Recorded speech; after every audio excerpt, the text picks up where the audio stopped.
So guys चीजें शुरू कर लेते हैं बैकलैश 2024 से जो फ्रांस से होने वाला है for the first time ever. तो फिलहाल के लिए जो मैचेस ऑफिशियल हुए हैं चलो जल्दी से उन पर नजर मार लेते हैं और देखते हैं कौन जीतेगा और कौन हारेगा। तो सबसे पहला मैच है for the world heavyweight championship. Damien priest सबसे पहली बार अपना टाइटल डिफेंड करने जा रहे हैं अगेंस्ट जे यूसो। अब मैच तो जैसे होगा वैसे होगा, बट अगर रिजल्ट का क्या, सो ज्यादा टाइम ना लेते हुए डेमियन प्रीस्ट प्रॉपर फेवरेट बने हुए हैं कि वही मैच को जीतकर सामने आएंगे, वो भी बड़े प्यार से रिटेन कर लेंगे अपने टाइटल को और फिर उनका फर्स्ट टाइटल डिफेंस है यार, तो ऐसा तो होना ही था। Next for the undisputed WWE championship, Cody Rhodes भी अपने टाइटल को सबसे पहली बार डिफेंड करने जा रहे हैं against so called dream match में, वो भी एजे स्टाइल से। और यहाँ तो रिजल्ट के बारे में बात करना ही पाप है भाई, क्योंकि नाइट का यही एक सिंगल मैच ऐसा है जो सबसे एग्रेसिवली प्रिडिक्टेबल मैच है एंड सीधा सीधा यहाँ कोडी रोड्स मैच को जीतने के लिए फेवरेट बने हुए हैं और वो भी बड़े प्यार से ही जीतेंगे। एंड उतना ही नहीं यार, अभी तो इस वीडियो को पूरा एंड तक देखो क्योंकि अभी बहुत प्यार बरसने वाला है। एंड नाउ आप देख रहे हैं रेसलमैनिक, सब्सक्राइब करना तो बनता है। वेल कोडी रोड्स अब चैंपियन तो बन गए, उनकी स्टोरी भी देखो एंड हो गई है, लेकिन अब डब्ल्यूडब्ल्यूई को समझ ही नहीं आ रहा कि उनके साथ करना भी क्या है। कोडी रोड्स अब उस लेवल पर पहुंच चुके हैं जहां से उनकी स्टोरी लाइन किसी को समझ ही नहीं आ रही बैक स्टेज में। अब एजे स्टाइल तो जैसे तैसे बुक कर लिए गए उनके साथ एक ड्रीम मैच के नाम पर। बाकी इसके बाद तो डब्ल्यूडब्ल्यूई को पता नहीं है कि इनके साथ करना क्या है। डब्ल्यूडब्ल्यूई को कुछ खास समझ भी नहीं आ रहा कि कोडी रोड्स को समर स्लैम तक किसके साथ बुक किया जाए ताकि वो जरा से बिजी रहे, क्योंकि अभी अभी वो रोमन रेंस को डिथ्रोन करके आए हैं। तो सारे के सारे मैचेस उनके लिए अल्ट्रा प्रिडिक्टेबल हो गए हैं, जहाँ पे सिर्फ वो ही जीतने वाले हैं और कोई अपोनेंट भी उनके लिए आसपास है भी नहीं। सो डब्ल्यूडब्ल्यूई सोच में पड़ गई है कि भाई स्टोरी तो खत्म हो गई, लेकिन आगे करे क्या। बाकी आपको कुछ समझ में आता है तो यार फटाफट से कमेंट कर दो, क्या पता डब्ल्यूडब्ल्यूई आपका कमेंट पढ़ के उसे अप्लाई भी कर दे।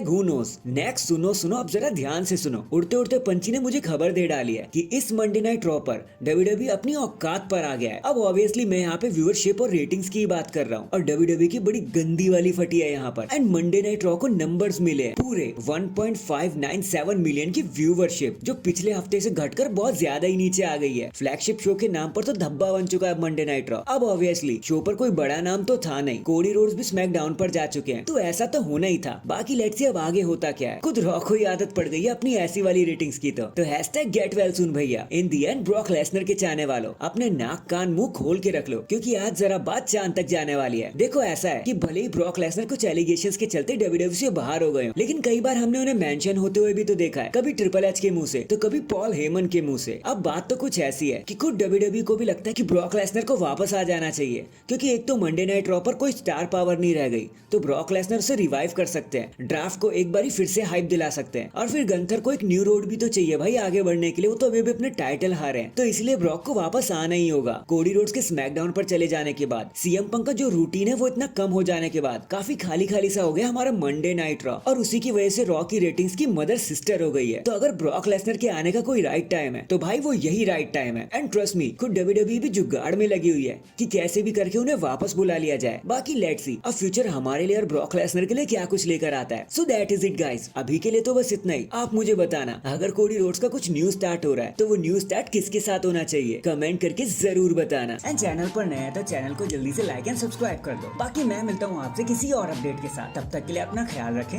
और खुश रहें।